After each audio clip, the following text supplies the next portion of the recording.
Hey, I'm Rod from RamCity, and today's video is going to be all about SD flash memory cards. Just a quick summary of what we're going to be covering in this video, which is really the four main aspects you need to consider when buying a new SD card. Firstly, there's the form factor or the physical format of the card. Second is the size or the storage capacity. Third, there's bus interface, speed, class, and performance, which is, I know is really three things, but I'm going to treat them as one. And fourthly, you have to consider any compatibility limitations that you might have with your device. Now, when it comes to SD card form factors, there are three different types, but really there's only two that are in wide use today. And the first kind of SD card is a standard one, like this, which was introduced as far back as 1999. Now it measures 32 by 24 by 2.1 millimeters, and it weighs in at a hefty 2 grams. Now here you can see the cut corner, which is probably the most distinguishing feature of an SD card. Now, as far as compatible devices go, most consumer-oriented and semi-professional digital cameras you buy today are going to use a standard SD card like this one. Now, as well as cameras, there are lots of laptops around with a built-in SD card slot, like the Apple MacBook Pro, and I wouldn't be surprised if your monitor or TV has an SD card memory slot as well. Now, fast forward to 2003, and there's a smaller SD card format introduced called Mini SD. And these are about 1/3 the size of a standard SD card. They measure 21.5 by 20 by 1.4 millimeters, and they weigh in at just over a gram. And notice how they don't have a terminal guard on the back, or they don't have a write protect switch either, like a standard SD card does. And also how they have this tapered corner to help you orient the card correctly in the slot versus the cut corner that you have on the standard SD card. Now, these used to be very popular cards when phones like the Nokia 6280 were around, but generally aren't used much at all these days. So fast forward to 2005, and micro SD cards like this one were released onto the market. Now, these are very small compared to a standard SD card, and they measure 15 by 11 by 1 millimeter, and they weigh in at just half a gram. Now, these are commonly compatible in mobile phones like the Samsung Galaxy, and are usually sold with an adapter so that you can use them in a device that requires a standard SD card. So that's all the different SD card form factors. So you've got standard SD, mini SD, and micro SD. And now let's have a look at capacity or size differences. Things are a little bit simpler when it comes to SD card storage capacities. Basically, there are three different capacity types known as SD, SDHC, and SDXC. And with the first capacity type, which is SD, the maximum size is 2 gigabytes, like this one. And these really aren't very common in the market these days. And let's face it, 2 gigabytes isn't going to give you much space to store your happy snaps from the weekend barbecue. Now, the second capacity type is secure digital high capacity, or SDHC. And these range in size from 4 gigabytes up to 32 gigabytes, like this one. And the third capacity type is secure digital extreme capacity, or SDXC. And that's a standard which goes from 64 gigabytes all the way up to a theoretically humongous 2 terabytes. And currently the largest capacity SDXC cards available are 2 to 6 gigabytes in SD and 200 gigabyte micro SD, like this one from Lexar. The speed of an SD card is usually indicated by its speed class rating, but manufacturers also use the bus interface to give consumers an idea of what they are buying. So if you look at this card, it says UHS-I here on the packaging, and the bus logo, which is a Roman numeral 1 on the card itself, refers to the ultra high speed 1 bus. And here on this card, it says UHS-II on the packaging, and the bus logo is the Roman numeral 2, which refers to the ultra high speed 2 bus. Now, back in the early days of SD, standard SD had a specification 1 default speed bus interface of 12.5 megabytes a second. And then specification 2 came along, which upgraded this to a high speed bus interface of 25 megabytes a second. But there was generally no indication of the bus speed on the packaging or on the SD cards themselves, as you can see. Now, once the UHS-I and UHS-II bus was introduced, Manufacturers now use the UHS logos on their cards to give consumers some idea of the speed the device operates at, but the speed class, in my view, is the best thing that you can refer to when you need an idea of how fast the card can transfer data. And that leads us to speed classes. So currently there are 4 individual non-UHS speed classes, so that's Class 2, Class 4, Class 6 and Class 10. And there's 2 UHS speed classes being UHS speed Class 1 and UHS speed Class 2. And each of these has a minimum sequential data writing speed.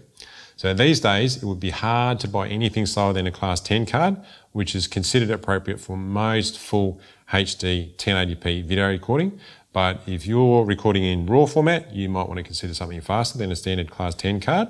And for those of you who noticed that the minimum write speed for Class 10 and U1 cards is the same, then it's worth noting that U1 and U3 speed classes allow for some much higher theoretical transfer speeds, up to 104 megabytes per second and 312 megabytes per second respectively, due to their use of the UHS-I and UHS-II bus, which we talked about earlier. So if you're recording anything up to 1080p video, then a Class 10 card is fine, with the exception of RAW recording, but 4K video files are going to need a U3 class card. And just a final note regarding the use of the X speed rating, which is actually a multiple of the standard CD-ROM drive speed. This is different to the speed class rating, which measures the minimum sequential write speed of the card. Now, the X rating usually refers to the fastest read speed of the card according to the manufacturer's own internal testing.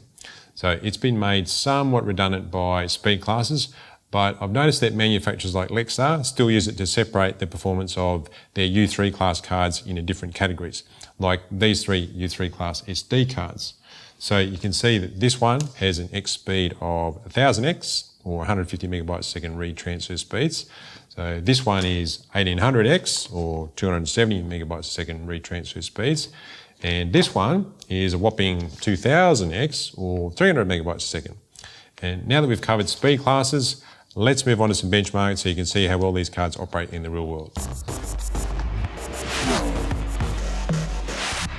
So what I'm going to do here is use these 2 Lexar SD card readers along with the Blackmagic software to test the performance of a standard Class 2 SD and a U1 and a U3 micro SD card to get an idea of how fast they go compared to each other.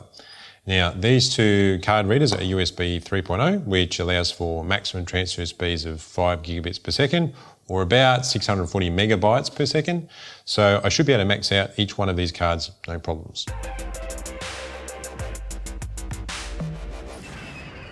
So we're looking here at the test running at the same time, and as you can see, the standard Class 2 SD card managed a paltry 6.1 megabytes per second write speed and 19.7 megabytes per second read speed.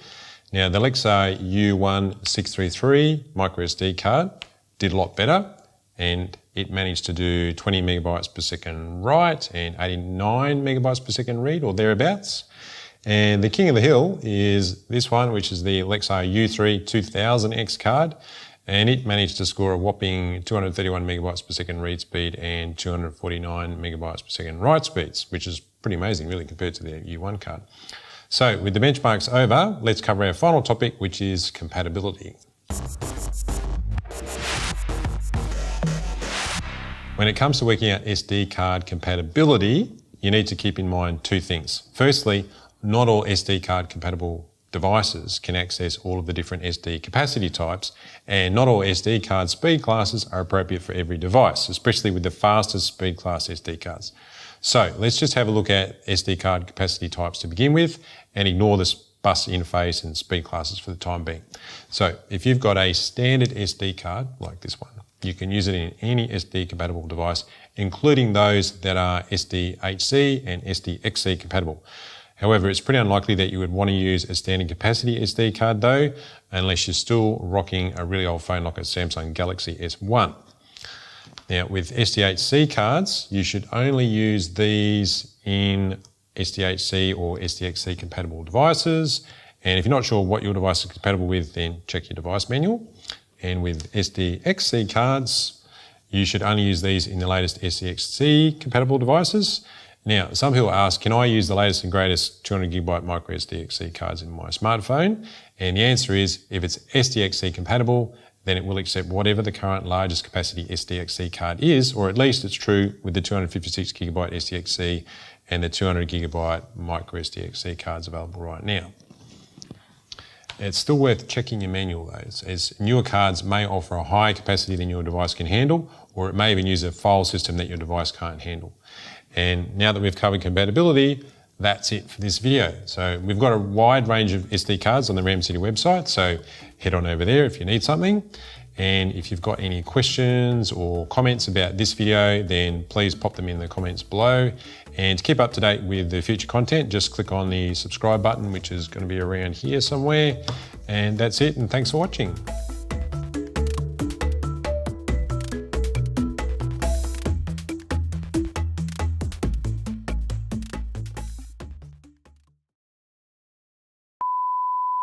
You can use them in,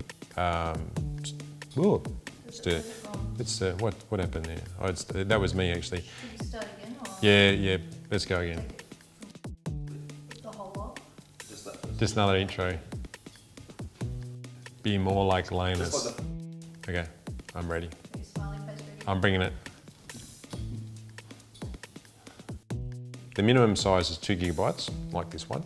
And is it the minimum or the maximum? oh, sorry, the maximum size, yes, you're right. Let's do that again, just one more time, roll back. On the, hang on, I'm just gonna have to run through this.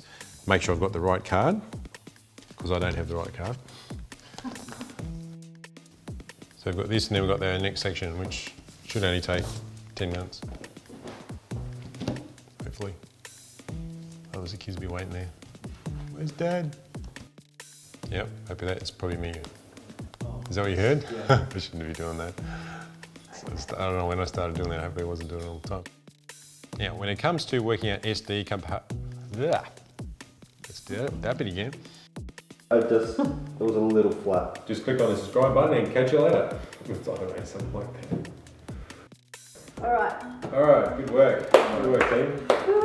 It's a wrap. It's a wrap.